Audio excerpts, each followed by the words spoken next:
মন্দির শব্দটি ছোট হলেও এটি এমন একটি স্থান যেখানে গেলে মন, শরীর এবং চিন্তাভাবনা পবিত্র হয়ে যায়। তো হ্যালো, কি অবস্থা সবার? আমার অবস্থা গাইস খুবই ভালো, কারণ আমি আজকে চলে আসছি বাংলাদেশের অন্যতম জনপ্রিয় মন্দির বারোদিতে।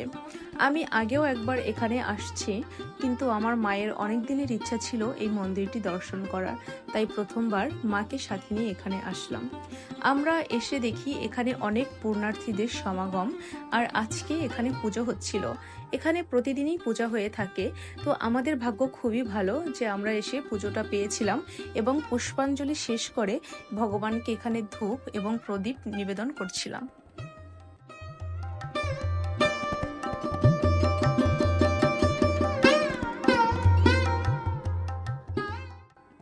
এখানে অনেক মন্দির রয়েছে, তার মধ্যে এটি একটি, যেখানে ভগবান শ্রীকৃষ্ণের ছোট সময় থেকে তার কিছু লীলা এখানে বিগ্রহ আকারে সজ্জিত ছিল।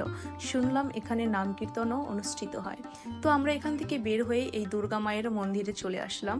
ওই তো আমার মা, দুই মা একই সাথে। তো মায়ের বিগ্রহটা এত সুন্দর লাগছিল, মায়ের মুখখানা একবার দর্শন করুন। এই জায়গাটি আমার অত্যন্ত পছন্দের একটি জায়গা, কারণ এখানে দেবাদিদেব মহাদেবের সুন্দর একটি বিগ্রহ রয়েছে। এই পুকুরে বিশেষ অনুষ্ঠানের সময় স্নান কার্য পরিচালনা হয়। এছাড়াও এখানে যারা ঘুরতে আসে তারা এখানে স্নান কার্য করে থাকেন। এখানে প্রসাদেরও ব্যবস্থা আছে। যারা অনেক দূর দূরান্ত থেকে আসেন তারা চাইলে এখান থেকে প্রসাদ গ্রহণ করতে পারেন। তো আমরাও অনেক ক্ষুধার্ত ছিলাম, তাই সবাই মিলে এখান থেকে দুপুরের প্রসাদ গ্রহণ করে নিয়েছি।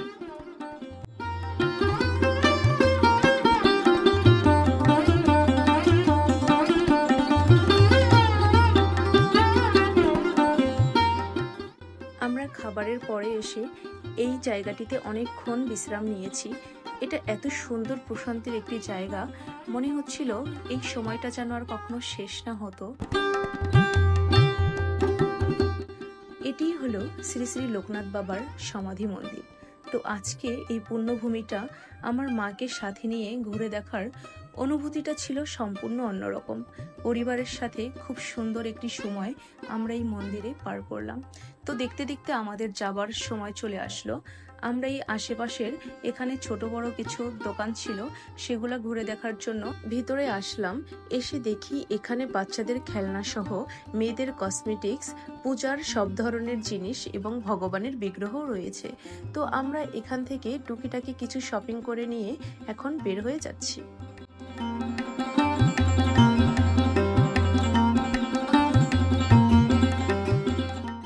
কথায় আছে সুন্দর সময় খুব তাড়াতাড়ি চলে যায়, আসলেই তাই।